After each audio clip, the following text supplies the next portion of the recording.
morning to all of you. How are you guys doing this Wednesday morning? Welcome to Wednesday Live and welcome to Home Built Workshop. I'm your host, Jeff. I guess I'm not really a host, but how are you guys doing today? Hope you guys are all doing amazing. I am so looking forward to hanging out with you guys for a while, talking shop, talking life, talking projects, talking whatever, guitars, 3D printing, woodworking, whatever it is you guys have going on right now. And whatever questions, comments, suggestions, all the fun stuff that always happens. It's going to be good. And I want to say thank you for taking time out of your day to stop by and join in on the Wednesday Live. We got Neptune's here. What's up, buddy? Neptune says, hello, Jeff, and everyone. Neptune's, hope you're doing good today, man.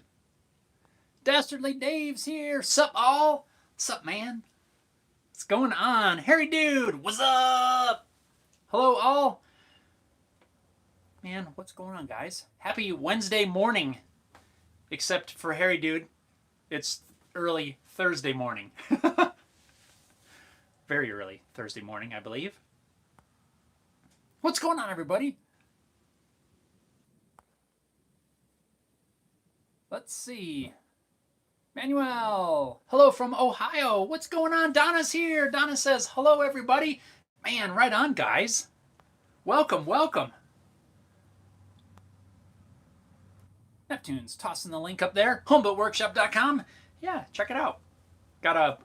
If you guys didn't know, I post when I post a new YouTube video, I also post a link over there on the website with a little, not really an article, but a little extended description for the video, and you guys can check that out if you've never been to the website. I'd love to have you guys give it a look, and we got some free downloads over there, some different 3D printed stuff. We also got the shop. You can pick up a couple things over there, and yeah, check it out if you haven't already. And if you have, thank you.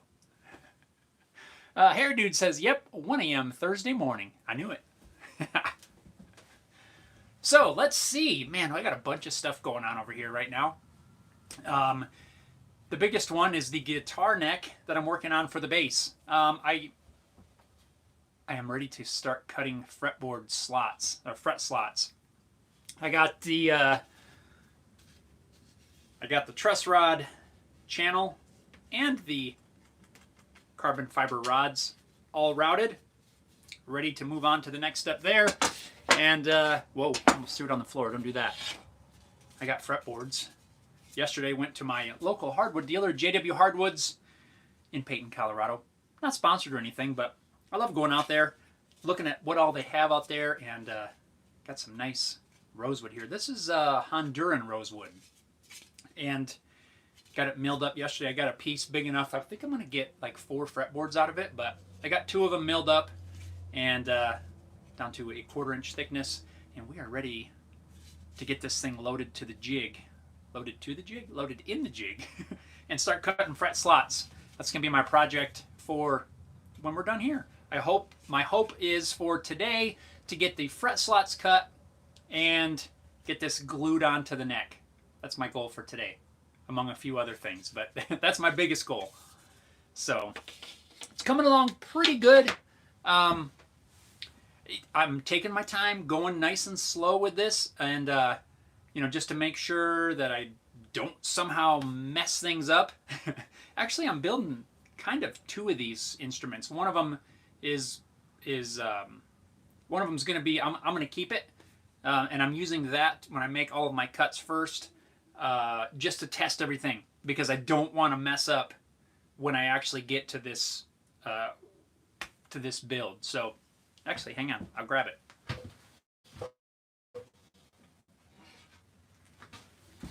So all of everything I'm doing on this neck, I'm also doing on another neck. This one's, oh, it's going to be a lefty. But, well, almost everything. I haven't cut the slots for the carbon fiber rods yet on this one, but really I wasn't too concerned with messing it up this time around. But, yeah, everything I'm doing for this build, I'm actually doing twice. So there's a little behind the scenes info for you that you might not get if you just watch the build video. So I'm building 2, testing everything before I hit the actual the really nice pieces. This one's going to end up usable that I'm going to keep. I don't think I'll finish it anytime in the near future, but so it's taken me a little bit longer because I'm testing everything before I actually do it. So I got that routed, ready to start cutting fret slots. Also been doing some 3D printing. Check this out. Look at that. Look at that. This is a, bet you can't guess. Is it backwards for you guys? I don't know if it is. I think it is. Backwards? Upside down? Oops. Forgot to silence this here. Newfangled contraption. There we go. Sorry about that. Making radius blocks. This is a 12-inch radius sanding block. I'm working on refining the design, and my plan is to start putting these up on the website when I get it a little bit more fine-tuned the way I want it. And this color, is that not the coolest color ever? That is really awesome, I think. This is Silky Copper PLA made by Matter Hackers. And of course, not sponsored or anything, but you guys know if you've seen the previous videos, that's now my go-to place for filament. So that's just cool looking. I'm preparing, I've got a couple of wooden blocks, but if you guys have ever bought those blocks and you're like me, I like to have several blocks and then I can just load up different grits on there. I don't like to have to stop and change the paper. I like to have 4 or 5 blocks all ready to go with different grits. And by being able to print them, that's actually saving a lot of money. I've done some testing with these. I've had a buddy of mine who builds guitars here in town. He has made a few of these and tested them out, and he's not had any issues with them. You know, it's a lot lighter than the wood block, but man, I really like being able to just make a tool like this, and hopefully I'll be able to share that with everybody here before too long, after we get some fine tuning done. So I was working on this, and also some other stuff that I've been printing here. But let's see. Neptune says, "Nice piece of wood." Yeah, I love the look of mahogany too, but rosewood. Whether it's Bolivian or Honduran, whatever the rosewood is, I just like it. Neptune says, "It looks good." Thanks, man. Chris says, "I so need one of these blocks." Stay tuned, my friend, because I just did some more revisions yesterday evening.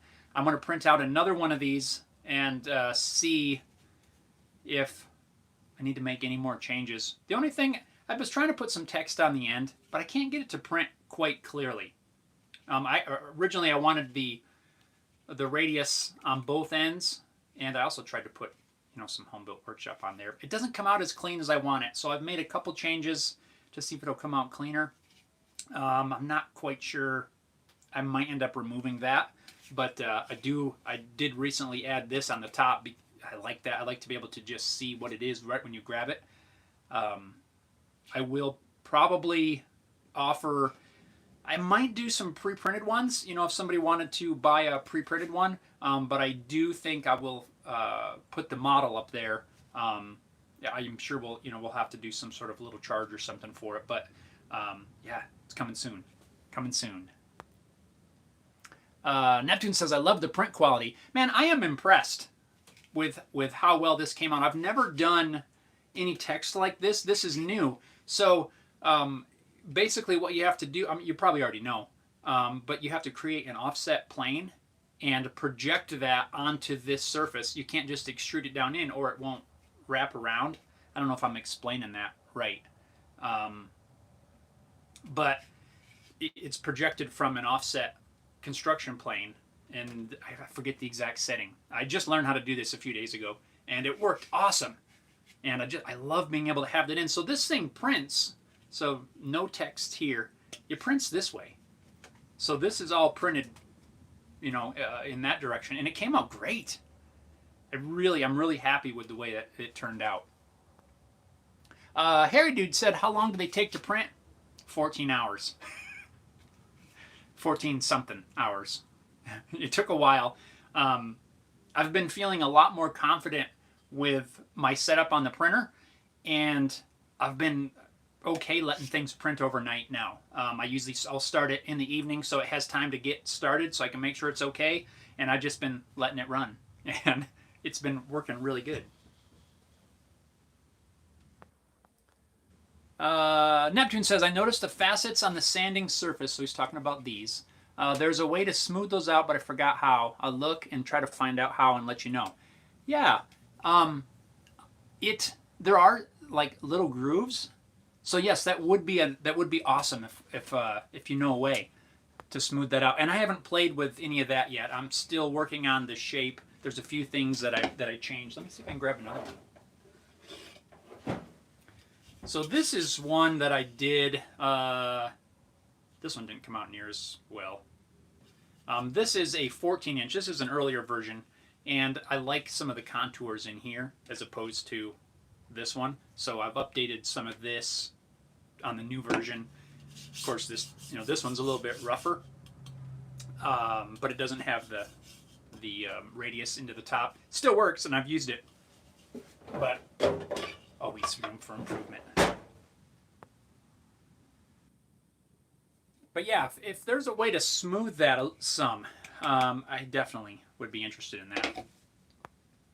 that. Harry Dude says Neptune's probably something to do with the number of steps in the arc. I'll have to look into that too. I know there's so many settings in the slicer software that I haven't even gotten into yet. But as I get things refined, we'll do it. We'll get those changes made. Poo Poo Magoo says, any tips on Kita dyes? Dying literally right now. I personally have not used the Kita dyes, but I know that it is a very popular choice. A lot of guys are using the Kita dyes, and they look great. I'm not 100% sure, but I think it would be somewhat similar to something like this. Kita, I don't think it's a water base, right? Correct me if I'm wrong. Again, because I haven't used it. But if it's, well, either way, I think it's going to be about the same as probably really any sort of dye, whether it's water based or an alcohol based. Really, let's see. Any tips? I'm just going to kind of make this as,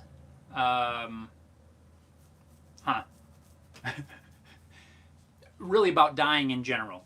So I think they would apply to all of the dyes. The only thing that's going to differ is whether you're using water or you're using an alcohol.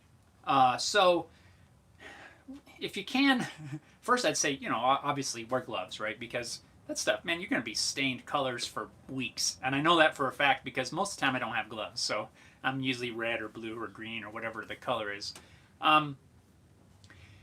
A lot of people, what I see them doing, like let's say you're dyeing just a top, where you're not going around the sides or something like that. That seems to be, what a lot of people are trying to do, including myself. A lot of people will seal the edges first. That way, if you get any dye that runs down there, it doesn't stain the edge of your instrument. So, and that is, that is definitely a good idea. I have done that on several builds as well. However, the last few I have not been doing that, and I've been relying mainly on the technique for applying the dye. And if you've done much dyeing or not, you'll know when you get to the edge, that's when you tend to get pooling. So I always work with, I typically use a good sturdy paper towel, and I'll use use that to apply the dye. The biggest tip, never start at the edge. If you're trying to keep that side nice and clean, never, ever, ever start at the edge. What that does is, let's say this is the edge of your instrument. When you start at the edge and you wipe this way, it's going to scrape. The edge acts like a scraper, and it's going to pool all that dye at the edge, and that's when it runs down the side. So you always want to start somewhere in the center, depending on, if you're doing a burst or something like that. Always start somewhere on the body and work off the side. And also, don't just douse your towel or your brush or sponge or whatever you're using. Don't douse that sucker right in the dye. Use less than you think you're going to need, because you can always add more.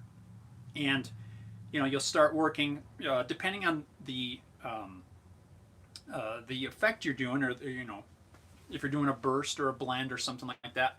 If I'm trying to blend it, I always work in a circle. But if I'm applying just a solid color, I'll go in straight lines, basically off the side, and kind of off and up. So that way, when you set your rag down, let's say you got like a lot on there. When you set it on the surface, that's where it's going to pool when you first set it down, most likely. And then as you move towards the edge, of course, it's pulling some of that dye off of there. And when you go straight off the edge, you're not scraping it on the side, causing it to pool up and run down the side. That would be my biggest tip for not only the Kita dyes, but with any dye. Always work off of your edge. Never start at the edge and pull towards you. Of course, if you're dyeing the whole entire body, it's not really a big deal. And as long as you get the color on there, most likely it's not going to make any difference. And depending on the effect you're going for. The base that I'm working on right now, I'm going to dye just the top. My plan is to grain fill everything, the sides and the back. I'm going to grain fill all of that first, and then I'm not going to seal it. You can, if you want to seal it, you absolutely can spray some sealer or brush on some sealer or whatever it is you want to do.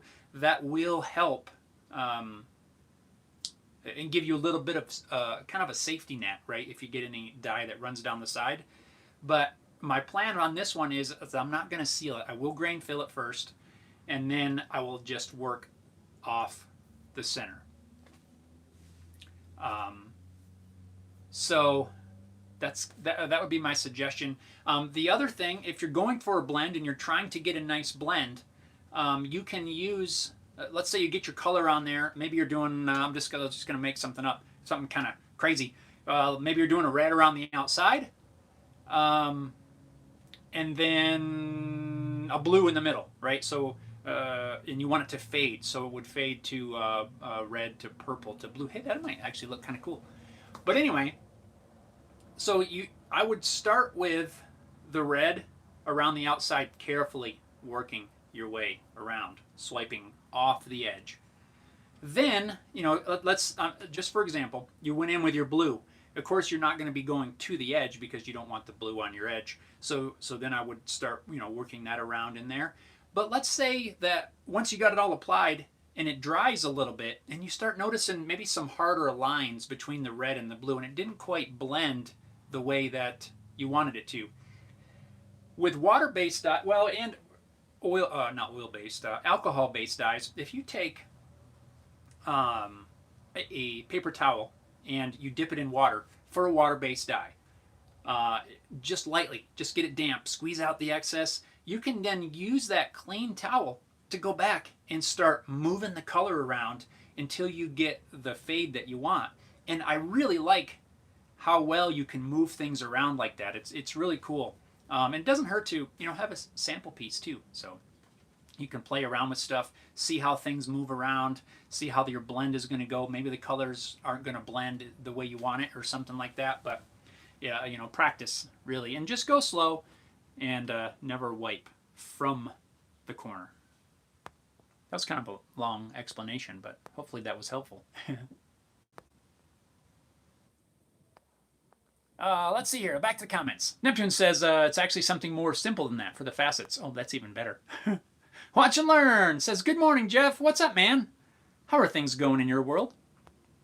Poo Poo Magoo, it's water or alcohol. Oh, the key does both. Interesting. I did not know that. I learned something today.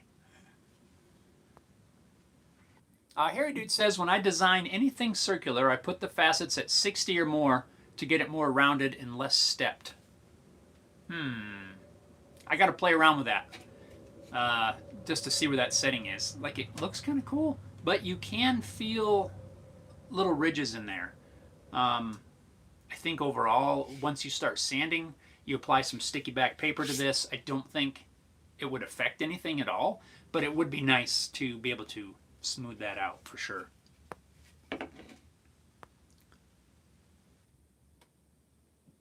Let's see. Neptune says, what I'm looking for works with parts other people made. I'm thinking it's a Cura setting. I would think it would have to be, because in my model, it's not stepped. When I model this up, this is a 12-inch radius, so it's basically a 24-inch circle, right? That makes this radius, and it's completely round in the model. So this is definitely coming from Cura, which is what I use for a slicer. Poo Poo says, man, I was not expecting that. Thanks, man. Berryman Guitars. Right on. Shout out to Berryman Guitars. Harry Dude says, can't comment on Cura. I use matter control to slice. Slice.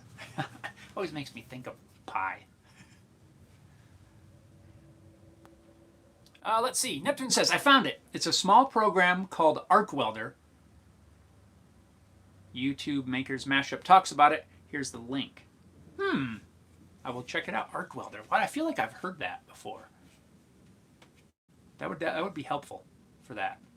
Yeah. I'll check that out.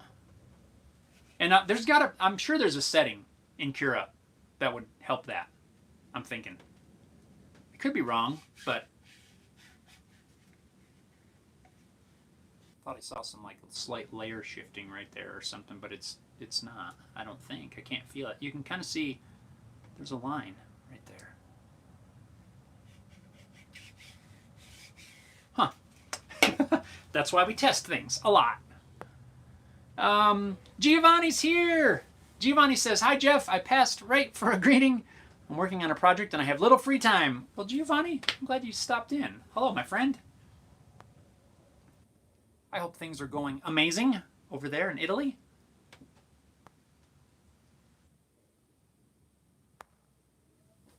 Hope you're doing well.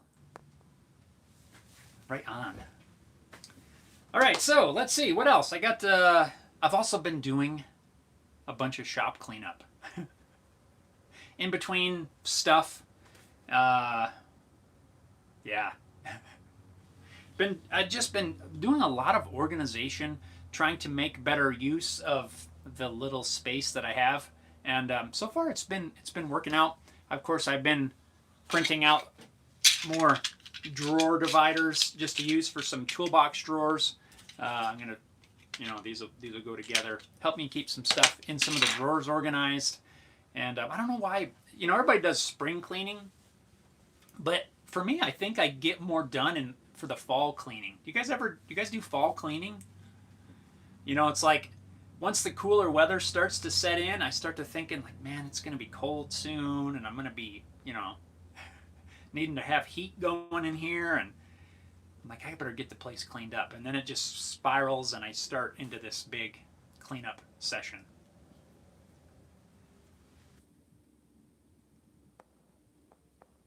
Neptune says, hello, Giovanni. Giovanni, hi, Neptune. Harry Dude says, I cleaned it up after I fall over it. Well, that's the problem, right?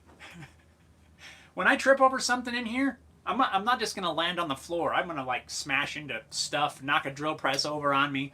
Something bad's going to happen. So I try to stay ahead of that if I can. Try to do my best. And, just trying to get stuff organized. The downside that I've already found with organizing stuff is I can't find anything because I've moved it all around. So I've had to go through and label a bunch of drawers with what's now inside it. And, yeah. That never happens to you guys, right? You move stuff finally after a long time and now you can't find it. Neptune says, what's cleaning? Oh, boy. Yep. Neptune says, oh, speaking of cleaning, I got my sample pack of Super Clean. Oh, that's awesome. if you guys watched the video a month ago, maybe when I changed the probably 3 weeks ago, I don't know, a month ago, something like that, when I was replacing the tires on my lawnmower, Super Clean said that they would do a giveaway to a lucky viewer. And once I finished the video, I sent it over to Super Clean to choose the winner, and they couldn't choose just one, so they picked 3, and one of them was Neptune's. And I had nothing to do with the choosing of any of the winners. That was all Super Clean. So, yeah, that's awesome. I was using some of that the other day. I was cleaning off the grill. Man, it works really good for that. It works good for everything.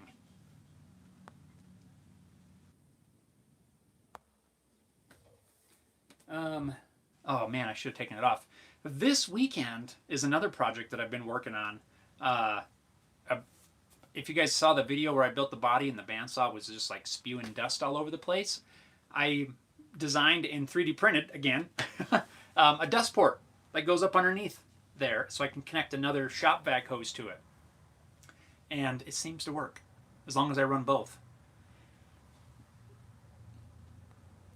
And yeah, I got the video uploaded yesterday. I just got to get it scheduled today, and that'll be coming out this weekend. And then finally, following that, and the weekend after this, is hopefully this guitar neck. It's kind of the plan for the video stuff at the moment.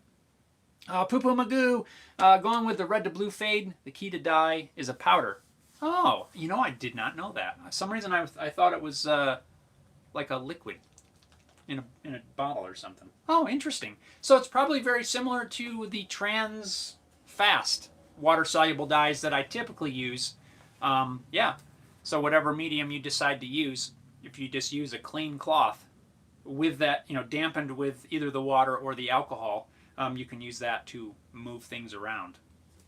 And since you're adding the powder, a test piece is a very good idea, because you can test to see how, you know, how dense, not dense, how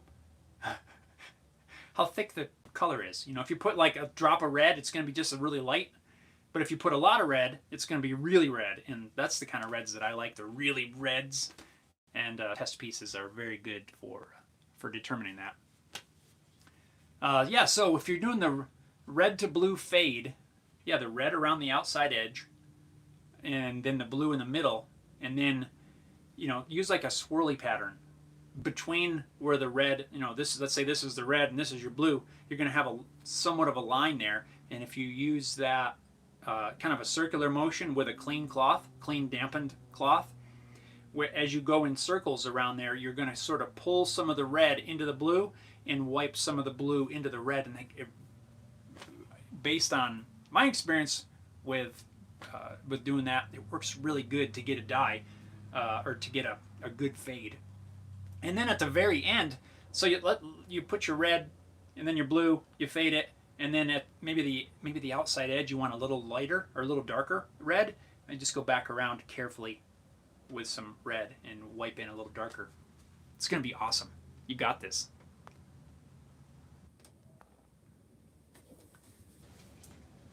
Take a drink. Someone drank all the coffee.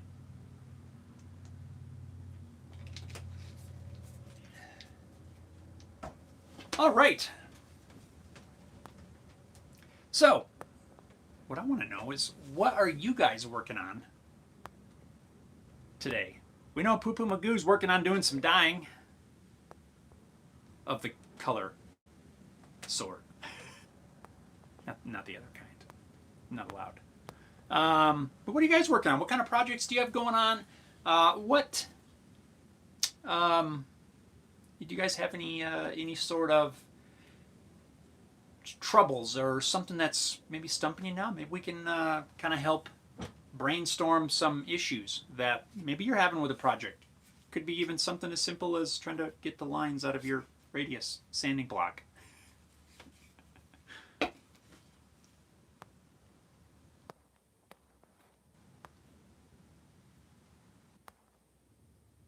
All right, let's see. So, while you guys are thinking of the project that you're working on, hit that thumbs up button really quick if you're enjoying these lives. I wish I could hit the thumbs up button because I know I enjoy these lives. And yeah, hopefully you guys do too. Neptune says, I'm 3D printing a template for a YouTuber friend. That's awesome. That sounds like an amazing project, and I'm sure that it's going to be fantastic. Yeah.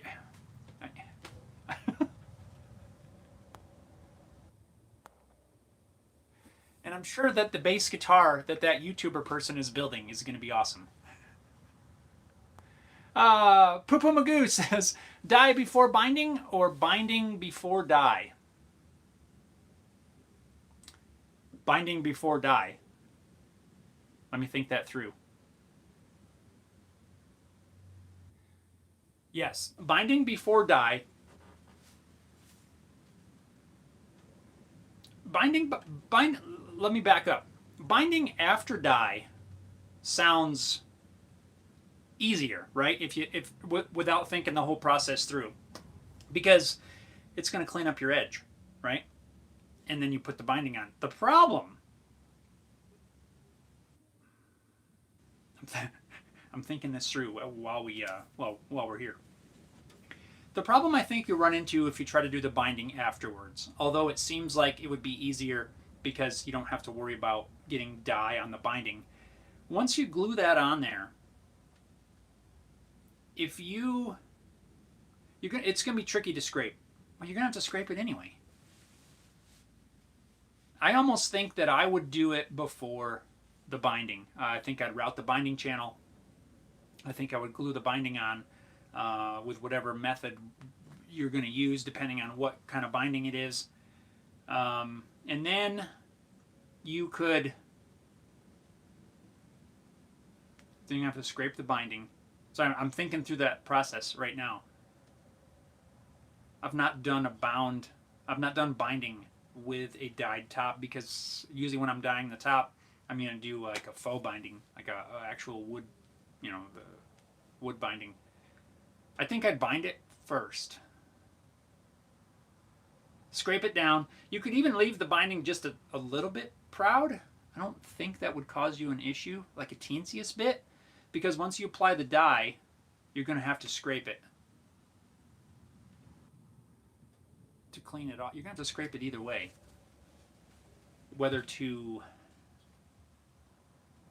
I think I would do it before. I keep going back and forth, but because if you did it afterwards, you risk damaging your dye while you're scraping the binding.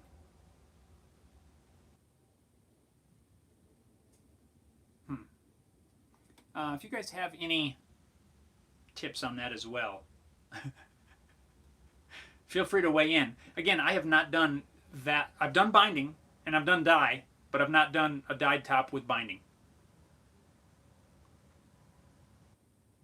I think you're safer doing it before the dye. Glue it on.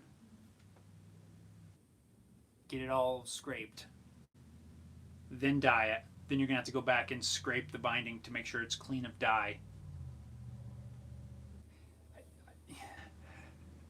I like that better because if you're using any glue or anything like that and you get squeeze out, it's not going to get into your dye. Do you guys see smoke coming out of there? I almost feel like you could do it either way though. You're going to have to be careful no matter which way you go.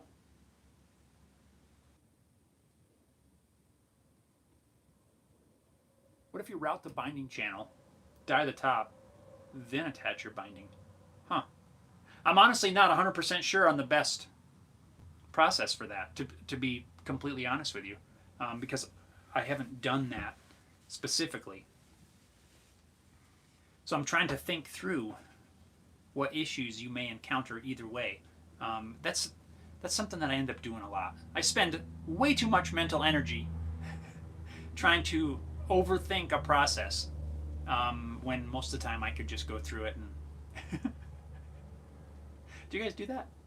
So much mental energy is spent thinking through a process before I actually do it that it drags the process out sometimes.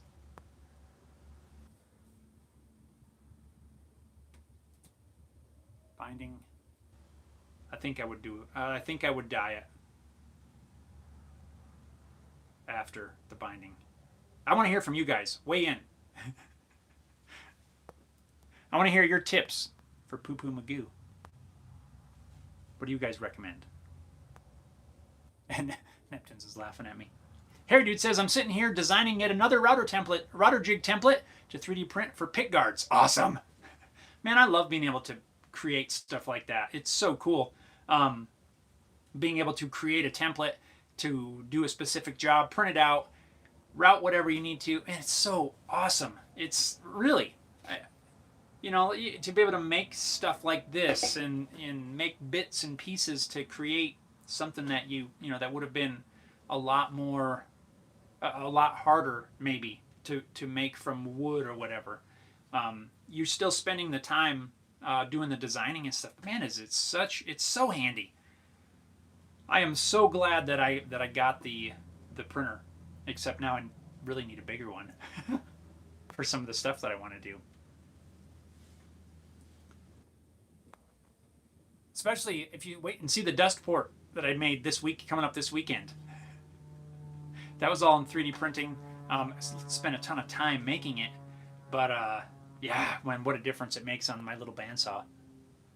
Gary says, I'm building a Les Paul guitar. Dude, that's awesome. Yeah, Poo-Poo's laughing at me too. That's okay. It's okay. Poo-Poo says, I'm going to dye it first. I'll let you know in comments.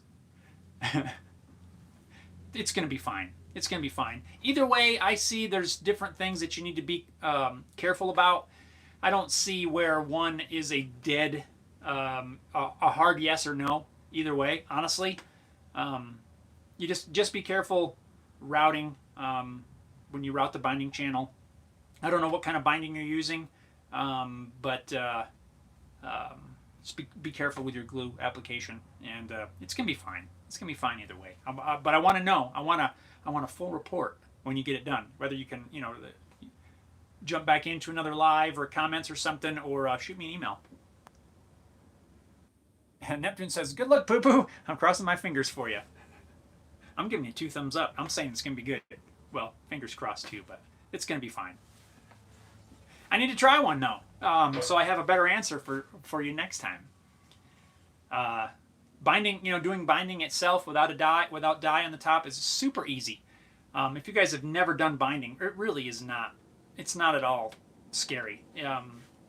Before I ever did binding, I felt quite nervous about the process. But once you do it, yeah, it's really easy. The biggest thing, have a really good sharp router bits, sharp set of router bits. Where's my binding box here? I've moved it. Remember I said I moved things around? I tried to get all my guitar tools together, and now I can't find stuff. Which one did I use? Did I use this one?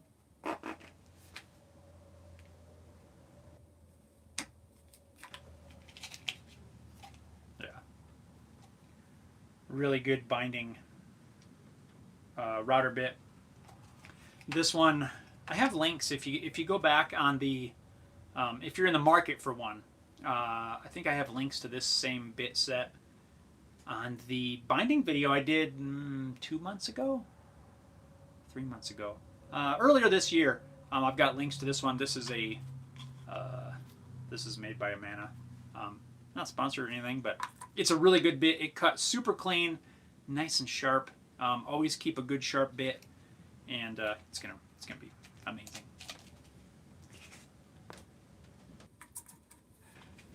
Harry Dude says, throw some photos up in the Home Built Workshop Built Not Bought Facebook group so we can all see. Excellent call, Harry Dude. Yes. Poo Poo Magoo, we have a Facebook group, as Harry Dude mentioned, over on Facebook, of course.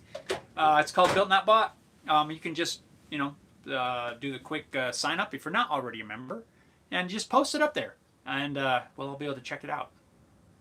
I've been trying to direct, you know, when someone wants to share stuff, I've been trying to ask more people to go over there and, you know, share it over there. It's real easy to get in.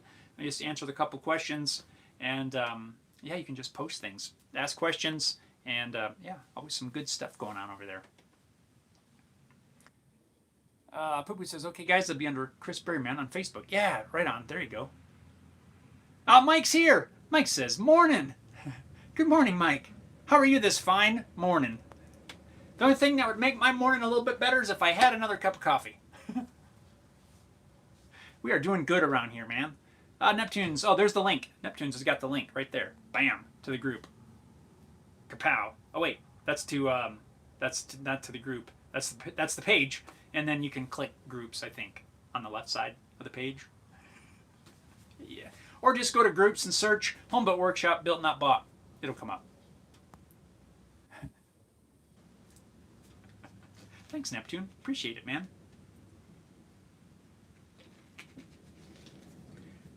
And shout out to Neptune for helping out with some of the admin stuff like that, being able to throw up links and stuff like that. I really appreciate it, dude. Thank you.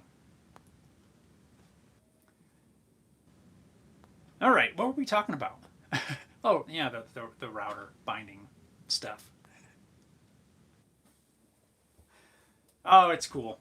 Yeah, I'm looking at my fret slot jig and really wishing I had, like an old school radial arm saw. Put one of those fret slotting blades on there. Man, that would take this process and make it a huge, make it go so much quicker. Again, that requires some space. Here's something I want to throw out to you guys. A question: what if space or money, right, was not an issue? What is one tool that you would like to have in your workshop that you think would just be super awesome? That it's like your dream tool. This could be kind of fun. Just doesn't matter what it is. Something that you would be able to use for the work that you do. What would you like to add? This will be fun. Mine, well, that's one. I'd like to be able to do that. But, of course, I've said it before. I really would like a CNC machine. And I think that would be awesome for building more guitars, being able to build up the Haley Guitars brand. And, yeah. Mike says a large table for setup, gluing, etc. Yes, oh man, a large table would be amazing. Something that you can always have available to you don't have to clear off a whole bunch of things to be able to use a table. Yes, that would be an awesome one. Dedicated setup. Oh, another one. Oh man. Then I'll get to the rest of these. Another one I would like to have is a router. Well, I guess if you had a CNC, you wouldn't need it. But I've always wanted a router table, a huge one with like several different routers in there, so you could just leave all the bits that you always use set up, and you just go to whichever router has the bit you need. Poo says a giant drum sander. Yeah, big one would be cool. Neptune's laser cutter or CNC router. Oh man, they both would be awesome. Gary says a drum sander. Yes. Yeah, all awesome. All awesome, awesome choices. Wendy's here. Wendy, hey there. What's going on? How are you doing this fine morning? Welcome. Harry Dude says multiple router tables would be awesome, as would multiple drill presses for exactly the same reason. Oh man, that would be drill presses. Hadn't thought about that a whole lot. You could, yes, have them set up with different jigs on your table, for different things. Oh man, that would be cool. Yeah, I've often thought that having a kind of a long man. There's an airplane. Like, you guys hear that? Sounds like he's coming through the. Wow, having a lot of routers, have them all set up. One can be with a flush trim bit, and one can be with a chamfer bit, and one can be for a different size flush trim bit, and just being able to just bam, bam, bam, from station to station. Yeah, and then if you swing around, you got drill presses set up. Man, that would be cool. A whole assembly line. You could knock out a guitar pretty quick if you did that. Even without a CNC machine, template. Man, I'm really thinking through this. I need more room.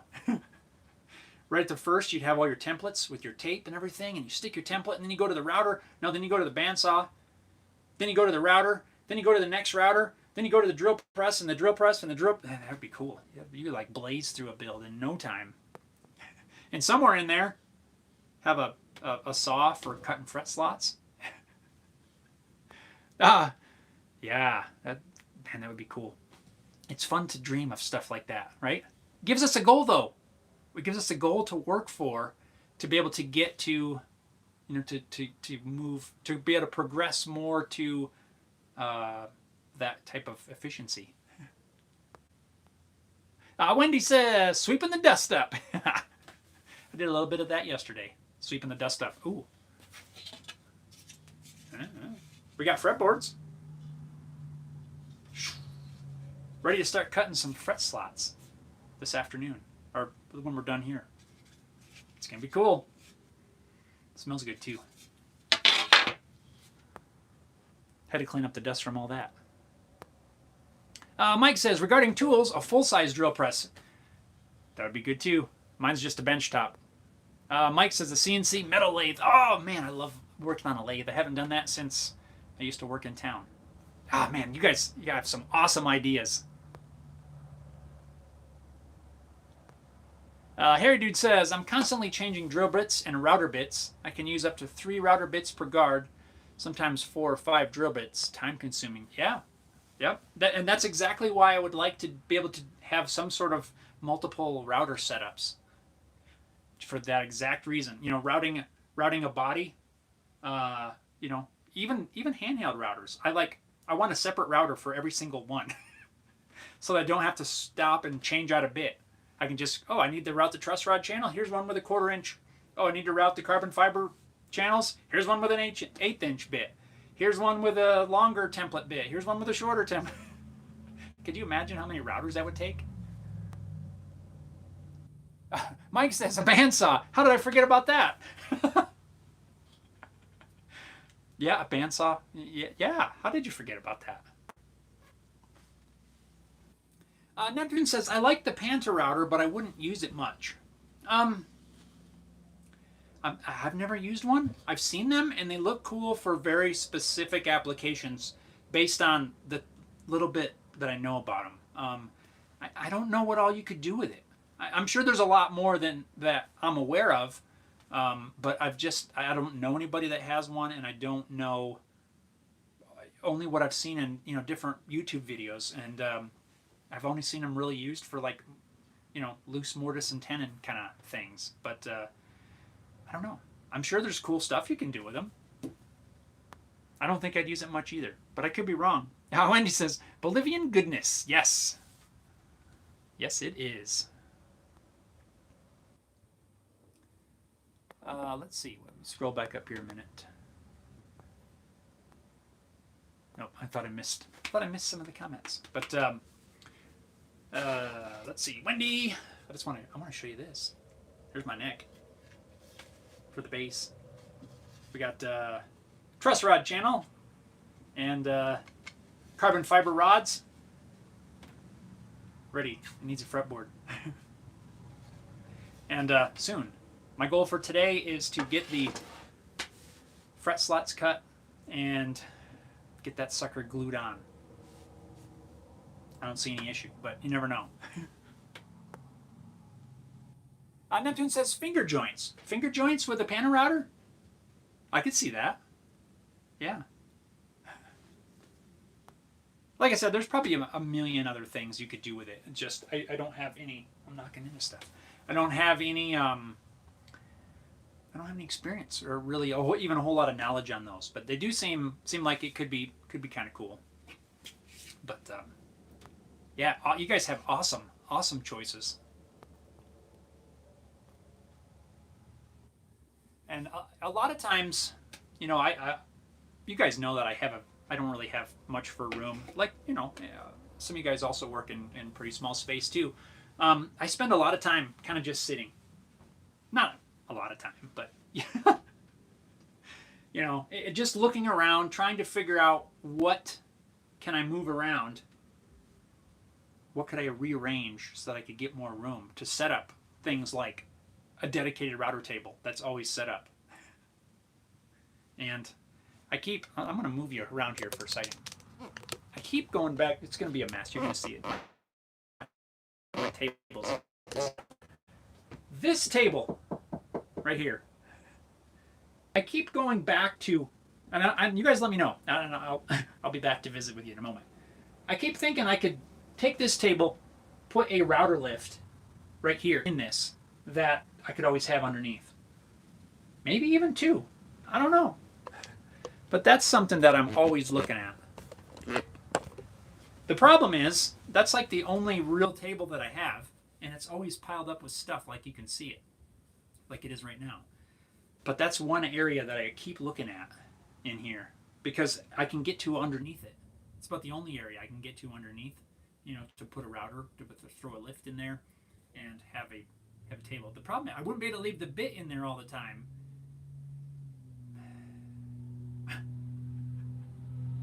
But it's one area that I keep looking at. I also keep thinking that I think a 2x4 CNC would fit on that table. Yeah, I'm trying to twist my own arm. But then I don't have a work table anymore. The problems we face, huh? It's terrible. Mike says, keep thumping that bass, man. Take care. Need to jump. Right on, buddy. Hey, have a good one. Thanks for stopping by. And yeah, I'm going to keep at it. Going to get this thing done. Neptune says, my dad found, I'm pretty sure that's supposed to say Montgomery Ward. A Montgomery Ward wood bandsaw in the trash. I put a treadmill motor on it and changed the blade, and now I can cut steel. Oh man, that's awesome. That is cool. A steel bandsaw. That's another one on my list I would like to have. But that's cool. I never thought of trying to put a steel blade on my my little bandsaw. I don't think it'd be strong enough to run it. Not on my wood saw. With a motor swap though, it would. Hair Dude says, my router table gets used as a small bench. I put the blank insert ring on it. Oh, to block the hole. Oh, that's a good idea. Yeah. If I put a router in there, yeah, you could just block that off.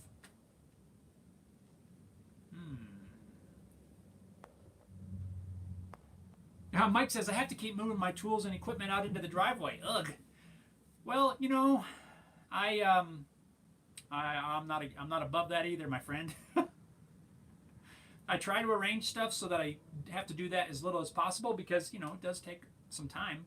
But yeah, I am not against dragging the old saw out the door and cutting outside.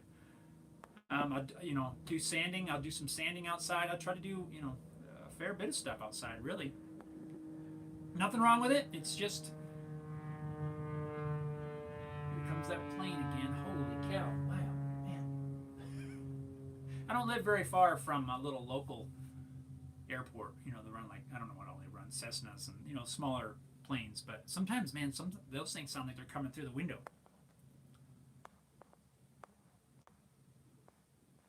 Paul's here. Paul says, greetings. What's going on, Paul? I'm excited to see how your guitar goes. Gary says a router table. Yeah, a router table would be nice. I have some built, some makeshift router tables that I've built, but I don't have a specific dedicated router table.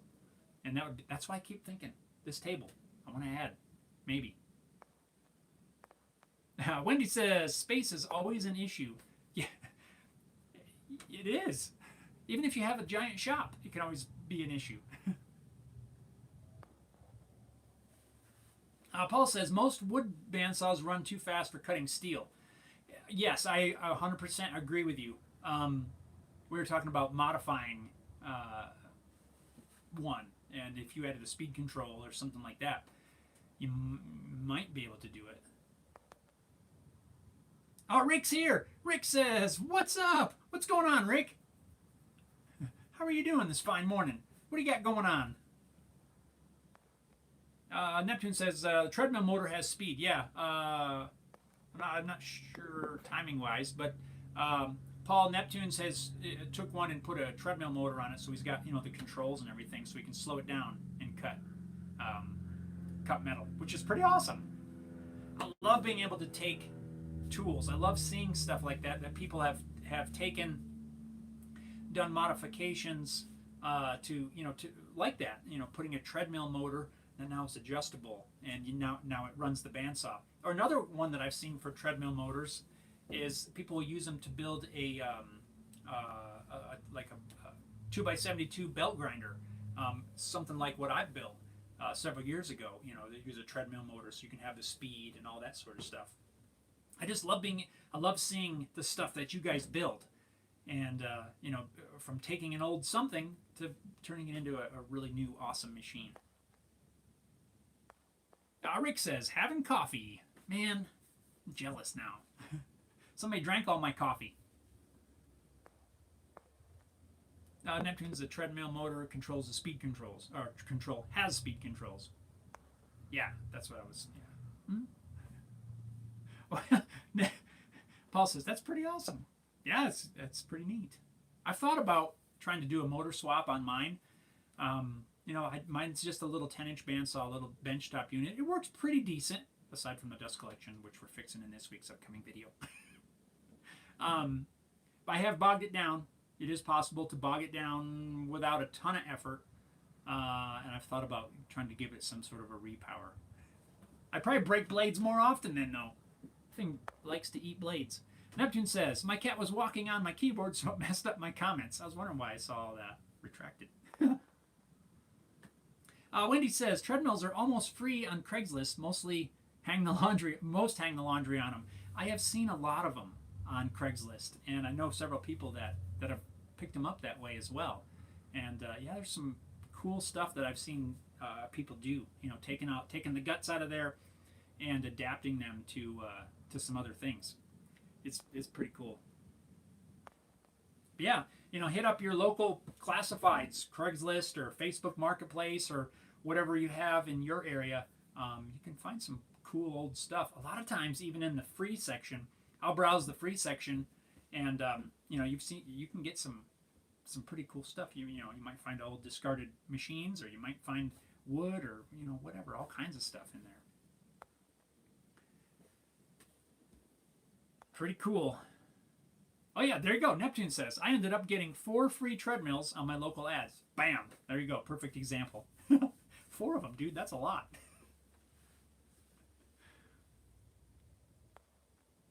Wendy says, "I thought I saw a sander made from one." You probably did, because I have seen quite a few.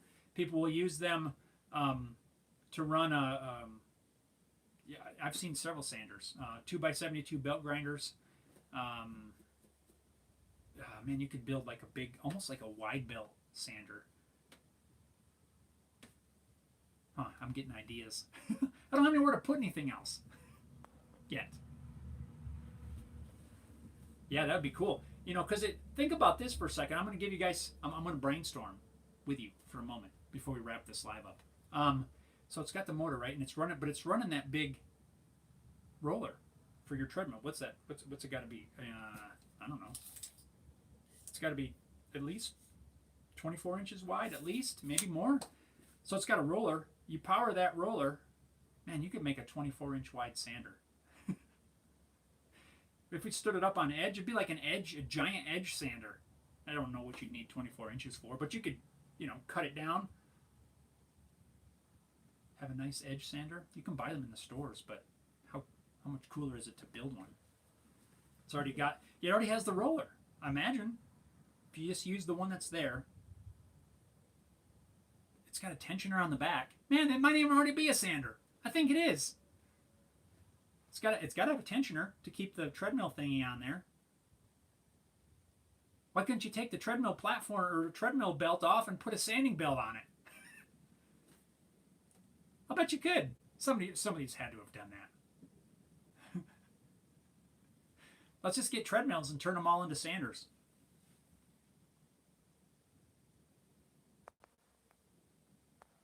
Paul says, my shop air compressor is home built, has a refrigerator set up on it, so real quiet. That's cool. I can't stand my air compressor. It's just a little, what is it?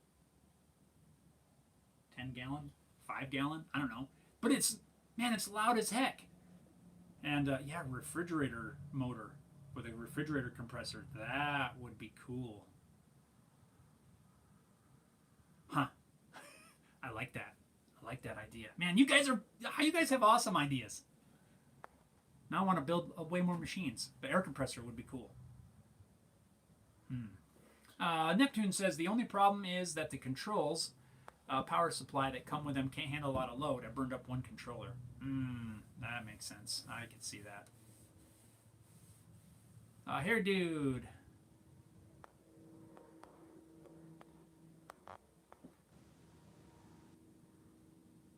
Want to do this for blowing out electronics gear? Oh yeah, with a refrigerator compressor.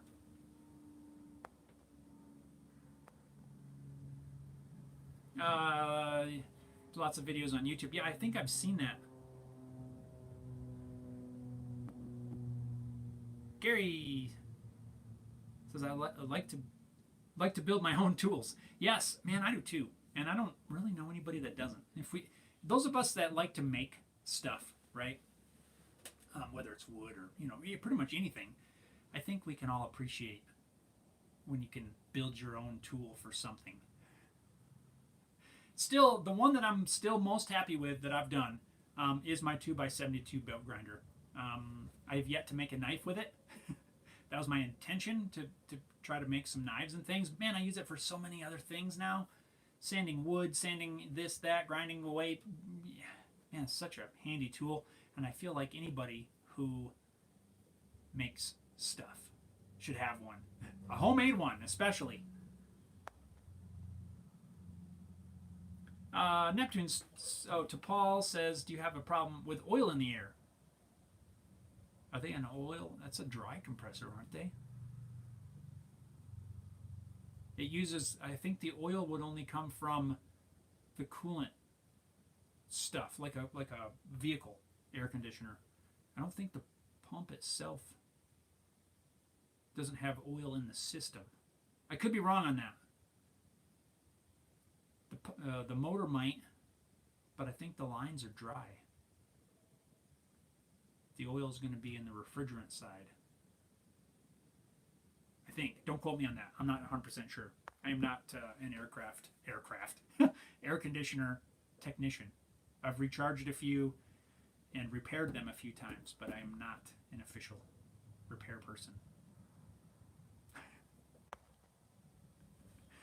Right on, guys. Well, the time has come. We have come up on the hour, and I got some fret slots to cut. I got to do some. I got to start sniffing some rosewood dust. So, that being said, I think it's time to wrap this up. So, if you got any last-minute questions, comments, or suggestions, now would be the time to throw them out there. Neptune says, "Boo!" Sorry, dude. I'd love to be able to hang out and just chat all morning.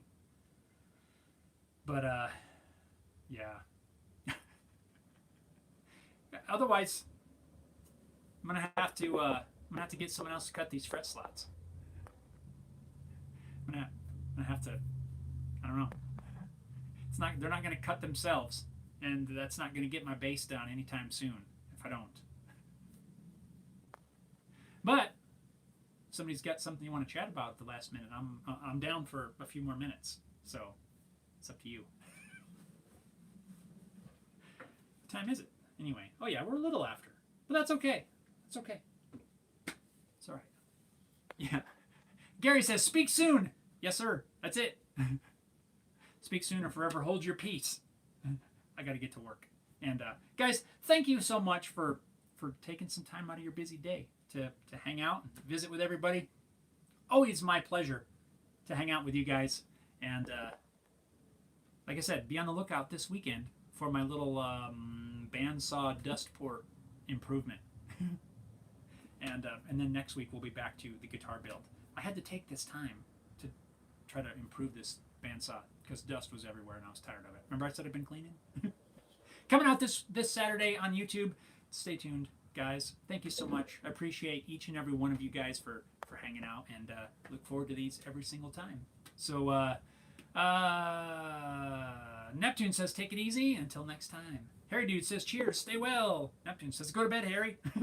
he's working right now. You guys, thanks a lot so much. I hope you guys have an amazing week. Have an awesome weekend. And until next week, stay safe, stay well, guys. And thank you so much.